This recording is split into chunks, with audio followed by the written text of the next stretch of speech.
너 우리 경기도의 경기라는 이름이 내년이면 무려 1000년이 되는 거 알아? 1000년? 1000년이라고 하니 왠지 환상 속의 도시 같다. 1000년의 해를 맞이해서 경기도에서는 투어를 다니며 우리 도민들의 의견을 모으고 있대. 모아서 뭐하게? 우리의 의견을 모아 정책이 되게 한다는 거지. 단순히 1000년이 된 환상 속의 도시가 아니야. 우리의 상상이 현실로 구현되는 곳이야. 대한민국의 심장 경기도. 고려시대부터 불린 경기라는 이름은 어느새 1000년이 되었습니다. 1000년 동안 대한민국의 심장으로 뛰어온 만큼 경기도민의 목소리를 모아 미래 비전을 만들어가겠습니다. 이 캠페인은 경기도와 경기문화재단이 함께합니다. 사운드 오브 뉴스 시간입니다. 김민아 기자 어서 오세요. 안녕하세요. 오늘 들어볼 소리는요? 우병우 전 청와대 민정수석 검찰에 5번 소환되고 영장 실질심사를 3번 받은 끝에 새벽에 구속이 됐는데요. 그간의 과정을 모은 소리를 들어보시죠. 우병우 전 청와대 민정수석이 오늘 새벽 구속됐습니다. 우병우 주인 식사하셨습니까? 예. 가족회사 자금 유용한 것에 대해서는 인정하십니까? 검찰에서 성실하게 답변하겠습니다. 최순실 씨 아직도 모르신다는 입장이세요? 네, 모릅니다. 다시 한번 말씀해주세요. 정치부 인사 개입했다는 부분에 대해서 저는 모든 건 조사 받겠죠. 세 번째 소환인데 하실 말씀 또 없으십니까? 대통령 관련해서 참으로 가슴 아프고 참담한 그런 지난 1년 사이에 포토라인에 4번째 섰습니다. 이게 제 숙명이라면 받아들이고 또 헤쳐나가는 것도. 오늘 어떤 점 소명하실 건가요? 검찰이 민정수석의 통상 업무라고 생각하십니까?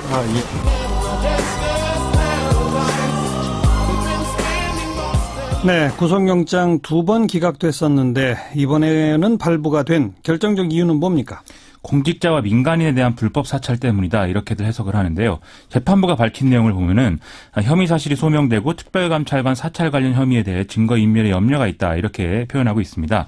우병우 전 수석은 국가정보원을 시켜서 이석수 당시 대통령 직속 감찰관을 포함해서 문체부 간부들 이광구 우리은행장, 김진선 전 평창 동계올림픽 조직위원장, 조희연 서울시 교육감 등을 다 뒷조사했다 이런 의혹을 받고 있죠. 예. 우병우 전 수석은 국정원의 불법 사찰을 지시한 일이 없고 통상적인 업무를 수행한 것뿐이다 이렇게 얘기를 하고 있다는데 이게 받아들여지지 않은 것 같습니다. 예. 특히 그 이석수 전 특별감찰관 사찰 지시 그거는 사실 또 자기를 위해서 한 거니까 이게 결정적이었겠죠? 그렇습니다. 민정수석의 업무 범위가 워낙 광범위하고 또 수사 및 정보기관들하고 밀착될 수밖에 없는 측면이 있어서 지금까지는 이게 다 통상적 업무였다. 이런 항변에 상대적으로 좀 힘이 실렸던 것이었는데 네. 이석수 전 특별감찰관의 경우는 말씀하신 대로 우병우 전 수석이 본인을 향한 감찰을 방해한 것이기 때문에 그러니까요. 좀 결정적으로 작용한 것 같습니다. 이석수 전 특별감찰관은 최근에 우병우 전 수석 재판의 증인으로 나와서 우병우 전 수석의 가족회사인 정강 관련 비리와 아들 병역 특혜 의혹에 대해서 감찰을 벌이던 중에 섭섭하다라는 취지의 전화를 직접 받기도 했다. 이런 증언을 하게 되는데 이게 일종의 압력 행사 아니겠습니까? 예. 그래서 이런 정황을 보면은 우병우 전 수석이 특히 이 대목에 대해서 증거인멸에 나설 가능성이 높다. 재판부가 이렇게 판단한 거 아니겠냐는 겁니다. 네.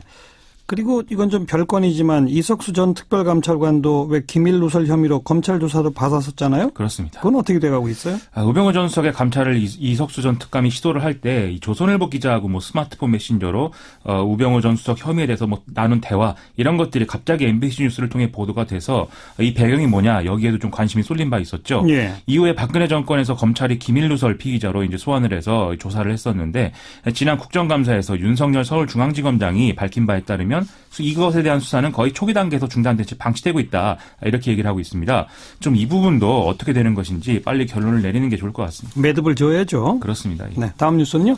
세월호 참사 당시 청와대 보고 시간이 30분 늦게 조작된 것에 더해서 청와대가 국가위기 상황에 컨트롤타워 역할을 한다는 내용이 담긴 위기관리 지침이 사후에 무단 변경됐다. 이런 의혹을 기억하실 텐데요. 예. 지난주부터 검찰이 세종시 대통령 기록관 압수수색해서 여러 차례 당시 생산된 청와대 문건을 열람했다고 합니다.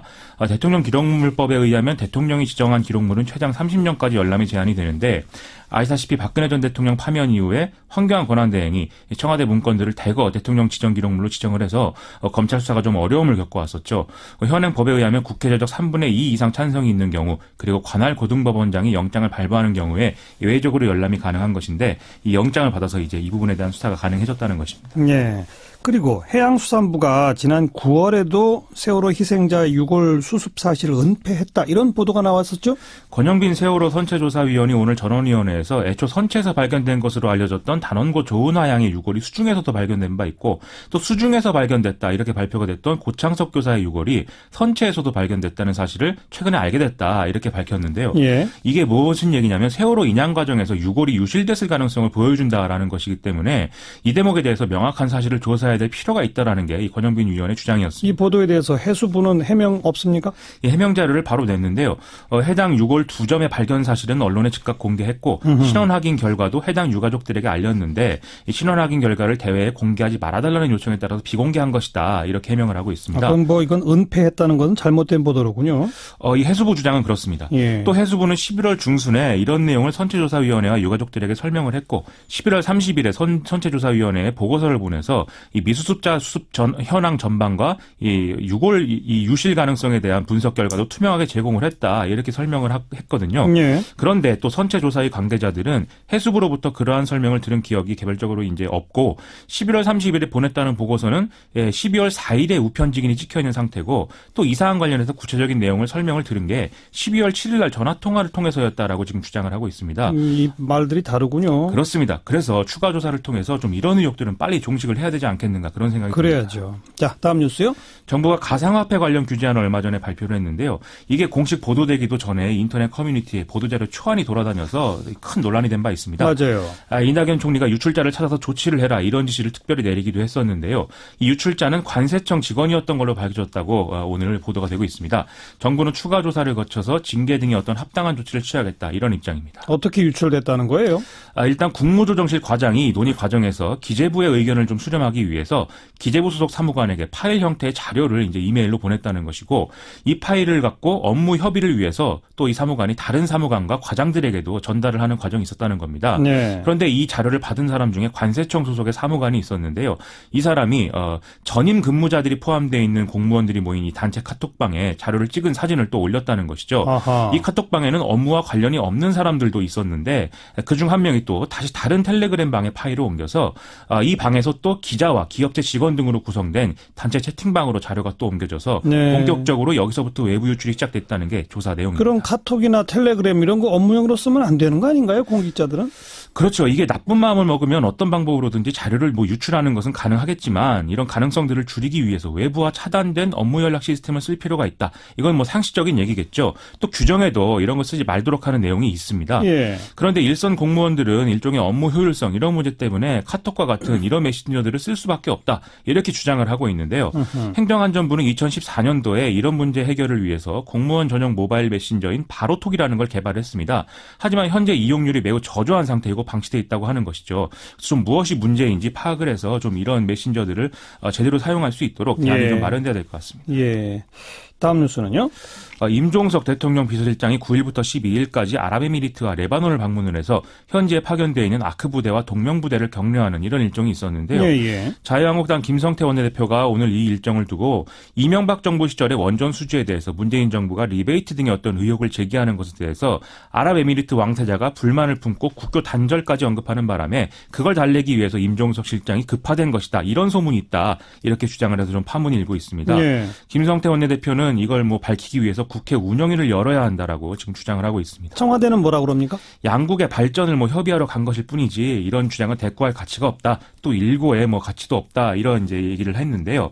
하지만 임종석 실장의 중동 방문이 이례적인 일정인 거는 이견의 여지가 없어서 이것과 관련한 논란은 계속 또 이어질 것 같습니다. 그래서 국회 운영위는 열리는 겁니까? 어떻게 되는 겁니까? 더불어민주당은 이런 정치 공세로 국회 운영위를 열 수는 없다. 이렇게 지금 항변을 하고 있는데요. 당분간 좀 이것과 관련해서는 힘겨루기 양상이 될 것 같습니다. 그런데 이 상황의 이면에 국회 운영위원장직에 문제가 있는 거 아니냐 이런 시각도 있는데요. 원래 국회 운영위원장은 여당 원내대표가 관례적으로 맡아왔는데 예. 여소야대 국면에서 정권이 바뀐 이후에 정호택 당시 원내대표가 운영위원장직을 유지해왔다는 것이죠. 그랬죠. 그런데 최근 더불어민주당은 정호택 원내대표 임기가 끝나서 운영위원장을 바꿔야 되는 이제 상황이 됐고 때문에 이 기회에 여당이 다시 이걸 찾아와야 된다 이렇게 주장을 하고 있는데 예. 김성태 원내대표는 아니다. 내가 해야 된다 이렇게 거부를 하고 있다는 겁니다. 예. 그래서 김성태 원내대표가 이런 의혹을 좀 제기함으로써 운영위원장직 문제를 정치 쟁점화하려는 이런 목표도 갖고 있는 거 아니겠느냐 이런 해석도 여의도에서 나오고 있습니다. 그렇군요. 자, 다음 뉴스는요? 오늘 국민의당 당무위원회가 김대중 전 대통령 비자금 허위 제보 의혹 당사자인 박주원 최고위원 비상징계 안건을 각하를 했는데요. 박주원 최고위원이 오늘 자발적으로 최고위원장직과 도당위원장직을 사퇴한다 이렇게 밝혔기 때문이다라고 하고 있습니다. 그래서 당규상 비상징계를 할 필요가 없어졌고 그래서 당기윤리심판원의 징계를 요구하는 이 정식 징계 제소 절차를 거치는 게 낫겠다라는 판단을 했다는 거죠. 제소는 안철수 대표가 직접 하기로 결정을 했다고 하는데요. 오늘 결정은 이 문제가 박주원 전 최고위원이 당원이 되기 전에 있었던 일이라서 징계 무효 소송을 제기할 경우에는 패소할 수도 있다. 이런 점을 우려한 것으로도 알려져 있습니다. 예. 그 의혹에 대한 박주원 전 최고위원의 입장은 변함이 없는 거죠? 오늘 자진 사퇴를 선언하면서 안철수 대표의 뜻이 뭔지 충분히 안다 이런 말도 했고요. 이번 사태는 바른정당과의 통합을 반대하는 당내 세력이 사전에 꾸민 음모다 이렇게도 강조를 했거든요. 그런데 이 배우로 사실상 지목된 박지원 의원, 이용주 의원은 크게 반발하고 있습니다. 아무튼 뭐 잘못은 안 했지만 정치 논리상 자기가 사퇴할 수밖에 없다 이런 얘기를 한 것인데 앞서 당무위의 판단과는 달리 또 경기도 당직은 유지한다는 얘기도 나와서 논란이 계속되고 있습니다. 또 오늘 국민의당이 당대표실에 걸린 배경을 떼수건 사진으로 바꿔서 좀 새로운 모습을 보여주려고 하는 그런 모습도 있었는데 떼수건 사진이요? 그렇습니다. 좀 때를 밀듯이 예, 좀 묵은 예. 때를 없애보겠다 이런 얘기겠죠. 예. 근데 당 상황이 계속 이러니까 별로 이제 의도한 효과를 거두지 못하는 그런 상황으로도 이어지는 것 같고요. 일부 네티즌들은 뭐 이런 농담도 하고 있습니다. 양쪽이 뭐 서로 때를 민다고 하다가 아예 피부가 없어질 지경이다 뭐 이렇게까지도 얘기하는데 좀 제대로 새겨들여야 될 필요가 있는 상황인 것 같습니다. 수고하셨습니다. 고맙습니다. 김민아 기자였습니다.